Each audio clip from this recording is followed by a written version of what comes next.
A gente vai para a última rodada do Bom Dia Responde. Olha, são muitas perguntas que chegaram para o doutor Guilherme Augusto. Eu vou direto aqui para fazer esse questionamento para ele. Doutor Guilherme, a pessoa disse que o irmão morreu deixando 2 filhos menores de idade. Ele deixou carro, casa, moto. Mas a mãe das crianças, portanto a cunhada dessa pessoa que mandou mensagem, se casou de novo, já vendeu o carro, a moto e agora está falando de vender a casa. Aí a pergunta: é a herança dos meus sobrinhos, a gente pode impedir a venda da casa? Porque senão esses meus sobrinhos vão ficar sem nada. Sim, com certeza. No momento da morte, enquanto não se fizer o inventário e partilha desses bens, esses bens não podem ser vendidos, não podem ser alienados, a não ser por autorização judicial, por um motivo justificado. Me parece que não é o caso que ele apresenta. Então, todas essas vendas realizadas por essas pessoas podem ser questionadas, podem ser anuladas e ela pode responder por isso. Certo. Pois não, pode concluir. Ainda que ela tenha parte, né, dessa herança e tem que entender o regime de bens deles, aquilo que ela tiver parte, mas ainda assim ela só pode dispor depois do inventário. Certo. A Raíssa quer saber se teve alguma mudança no regime da comunhão parcial de bens. Teve alguma alteração? Não, nenhuma alteração significativa, né? Talvez a dúvida dela é que antes de, não é nem tão recente, mas muitas pessoas ainda confundem isso, antes de 77, o regime obrigatório era da comunhão universal de bens, quando não se escolhia os regimes. Depois disso, se torna um regime da comunhão parcial, mas na essência as mudanças não foram significativas, não.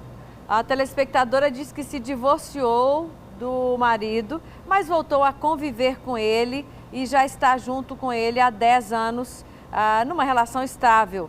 E ela questiona o seguinte: é preciso registrar essa união agora? Ele vai ter direito a algum tipo de pensão caso eu venha a falecer?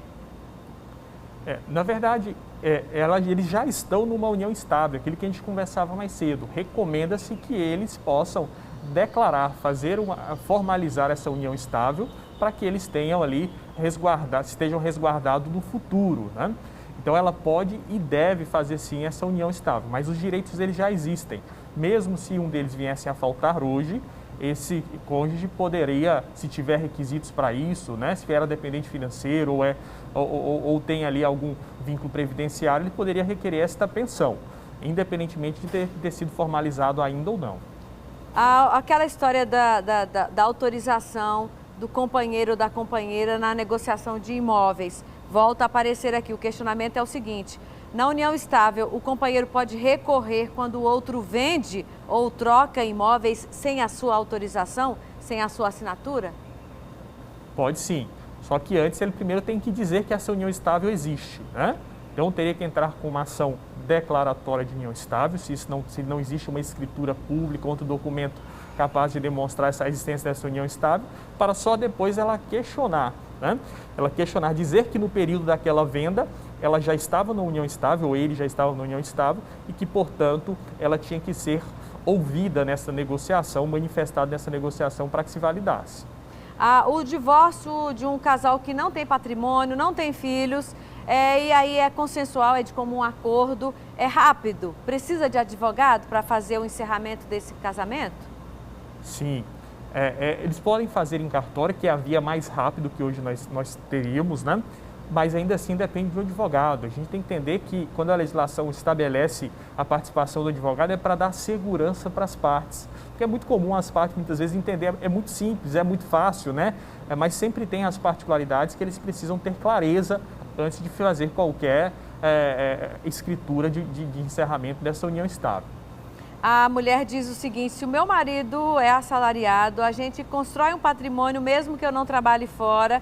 Numa eventual separação, eu vou ter direito a algum bem construído ao longo desse relacionamento? Ela conta que tem uma filha, mas não é casada com registro em cartório. Sim, a depender de quando começou essa união estável. Se esses bens foram adquiridos após essa união estável, embora não tenha um documento, aquilo que nós falávamos, ela precisa entrar com uma ação para reconhecer essa união estável, né? Quase sempre, Joselma, as pessoas buscam o reconhecimento quando ela já encerrou, né? Aí vem um reconhecimento acumulado com o encerramento. Com a dissolução, né? Mas isso pode acontecer antes. A união estável já existindo, você pode buscar a qualquer tempo esse reconhecimento para que esse direito seja buscado mais fácil. Pois é, aproveitando que o senhor mencionou aí dos direitos, e é a grande preocupação de quem tem uma relação estável, a telespectadora diz que o telespectador conta que mora com uma pessoa há 25 anos, essa pessoa já foi casada, mas está separada, e há 30 anos está separada do primeiro casamento, só que não tem o divórcio daquele primeiro casamento, mas teve a união estável com esse outro novo relacionamento. E aí a pessoa que está na união estável quer saber quais são os meus direitos. Isso. São os mesmos da união estável. Tem uma coisa interessante, porque aquele que está separado de fato, mas não fez o divórcio no casamento, né? Saiu de casa, mas não formalizou o divórcio, esta separação de fato já permite que aquela pessoa constitua uma nova união estável. O que ela não pode é casar novamente, porque para casar novamente ela precisa ter o divórcio para que se faça ali um novo casamento. Então, nesta situação, este segundo relacionamento, que é um relacionamento em união estável, tem todos os direitos, porque essa união estável pode ser reconhecida, mesmo que ela tenha um casamento ainda não finalizado. Sim. Aí tem uma coisa que a legislação, que a jurisprudência orienta, que é importante as pessoas entenderem, que o que vale para essa situação é reconhecer a data da separação de fato. Essa data é a data... É o marco que separa o casamento de uma nova união estável. Aquela antiga separação de corpos, que nem existe mais, né? Quando acabou a outra relação. Isso, a separação de fato é aquela que saiu de casa, né? A separação de corpos ela precisa de uma chancela do juiz, que antes tinha essa exigência no passado. Hoje comprovou que já não convive desde aquela data, já é suficiente para ela estar desimpedida para uma nova união. Certo. O telespectador diz que convive com a companheira há 13 anos e agora está decidido a oficializar essa união estável com o casamento universal, a comunhão universal de bens. Aí ele quer saber, os 13 anos anteriores, o que vai contar? Que foi qual tipo de regime? Perfeito, excelente pergunta. Quando você faz um reconhecimento de união estável tardia, né, 13 anos depois, como é o caso, poderia ser uma semana, um ano depois, e reconheço e elejo ali um regime de bens diferente da comunhão parcial, que é o que seria a regra, hoje a jurisprudência, o judiciário já tem orientado que eu posso escolher fazer a retroatividade desse regime se for um regime que vai beneficiar. Agora, por exemplo, se eles já estão há 13 anos, não escolheram um regime, então vai presumir que eles estão no regime da comunhão parcial e agora quer escolher o regime da separação total de bens e aí retroagir esse regime, isso significaria que alguém ficaria prejudicado, né? Então, o judiciário reconhece que nesse caso, aquele novo regime só iria vigorar dali para frente, no momento que eles declararam para frente. Certo, bem explicado. Outra dúvida aqui da telespectadora. Minha mãe mora junto com uma pessoa há mais de 20 anos. Se essa pessoa chegar a falecer, os filhos do outro relacionamento dessa pessoa, que já são maiores de idade, têm direito à casa onde minha mãe está com o seu companheiro ou algum bem que ele tenha? Sim. Aí temos que entender aquelas pessoas que de segunda união, né? Que vêm de outros casamentos e são filhos de casamentos diferentes. A gente tem que entender que a pessoa, quando morre, não importa de qual casamento aqueles filhos são, de qual relação aqueles filhos são. Todos eles terão direito. Então, tem que entender, o bem é um bem comum, era um bem comum daquele casal, era um bem exclusivo de um deles. Porque se foi um bem que era comum daquele casal, aquela parte que seria do falecido, todos os filhos de ambos ali terão direito. Certo. A outra telespectadora conta que teve um namoro de 20 anos e que terminou. Tem um direito a alguma coisa desse relacionamento? Namoro, foi isso que eu vi? Isso, usou a expressão namoro. Isso, Aí entendermos, se de fato é o namoro. Muitas pessoas estão no namoro achando que é união estável e vice-versa também, né? Então tem que ver se tem os requisitos da união estável, né? Porque namoro não é instituto de família, não há proteção jurídica sobre o namoro. Agora, se reconhecer a união estável, aí são todos esses direitos que nós estamos conversando. Então, resumindo, é identificar no caso concreto como era essa relação deles, se já conviviam como se casado fosse ou não, porque as pessoas acham também que precisam morar juntos, e morar juntos não é um requisito que seja obrigatório para se reconhecer uma união estável. Pode ter uma união estável, cada um na sua casa, né? Perfeitamente possível. Sim. A grande questão é a intenção deles, se já estavam vivendo como uma família, já tinha um projeto em andamento de família ali. Muito bem. Tem um outro questionamento aqui, quando uma pessoa morre, mas antes, claro, fez um empréstimo em nome de terceiros, deixou uma herdeira com bens, quem vai pagar a dívida?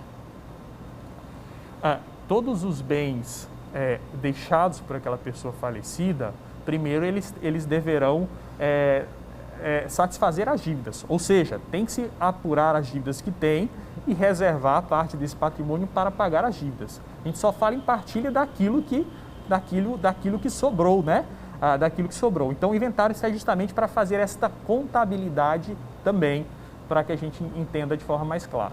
A outra pergunta, e que a gente muitas vezes associou a informações erradas, é aquela pessoa viúva que recebe pensão do falecido, ela perderá a pensão se ela se casar de novo? Isso. Aí, nós temos a pensão, que é a pensão previdenciária, que aí tem as regras próprias de cada previdência, e temos aquela pensão, que são aquela pensão dos cônjuges quando eles separam, né? Esse tipo de pensão alimentícia dos cônjuges quando eles separam, ali sim a gente vai considerar um novo casamento para encerrar. Agora, essa pensão previdenciária, que é essa que vem da morte, depende do regime previdenciário. A regra é que encerra, sim, no caso do INSS, por exemplo. Mas só encerra se for um casamento, se for união estável, não encerra. Isso, na verdade, a legislação fala em casamento e união estável. Tá. Em casamento e união estável, porque ali já tem uma nova sociedade conjugal, então se encerraria. Mas repito, Josielma, tem que olhar certinho qual é o regime previdenciário ali e conhecer o que está estabelecido lá. Beleza. A Aldenício Dorenides, que mora com uma pessoa há 11 anos, não é casada, não tem registro de união estável. Quando foi morar com ele, ele já tinha uma casa e agora os dois compraram uma terrinha. Eu gostaria de saber se, caso haja uma separação, tenho direitos em que desses bens? Em quais desses bens? Na casa, não? Na terrinha, sim? Se a casa já era anterior e esse imóvel já era um imóvel quitado, é tão somente daquele que já tinha essa propriedade, é daquela pessoa que já tinha esse imóvel. Mas ocorre muitas vezes, Josielma, que a pessoa, um dos cônjuges já tinha essa propriedade, mas o imóvel não estava quitado. Então, aquilo que é pago durante esse casamento, essa união estável, tem que ser considerado para partilha. Agora, no caso dessa terra que eles disseram que adquiriram durante já esse casamento da união estável, essa sim deve ser considerada dos dois e devem partilhar. Certo. A pergunta agora da união estável. A pessoa conta que teve união estável registrada em cartório e agora acabou. É preciso dar baixa nesse documento de alguma forma? É recomendado, muito recomendado que se faça isso, porque mesmo que não tenha bens a partilhar, é importante, porque ali você vai estabelecer qual foi o fim desta união e se desobrigar em relação a compromissos futuros, né? Então é importante fazer esse encerramento, que também pode ser feito em cartório. Mesmo que você não tenha uma escritura anterior, um documento anterior, você já pode ir lá, da mesma forma, já fazer o reconhecimento e a dissolução ao mesmo tempo. É um documento simples? Simples, uma mera declaração em cartório, paga-se as taxas e ali se faz essa escritura. Doutor Guilherme, mais uma vez, muito obrigada por participar aqui com a gente, viu? Sempre à disposição. Bom dia. Um abraço para o senhor, viu?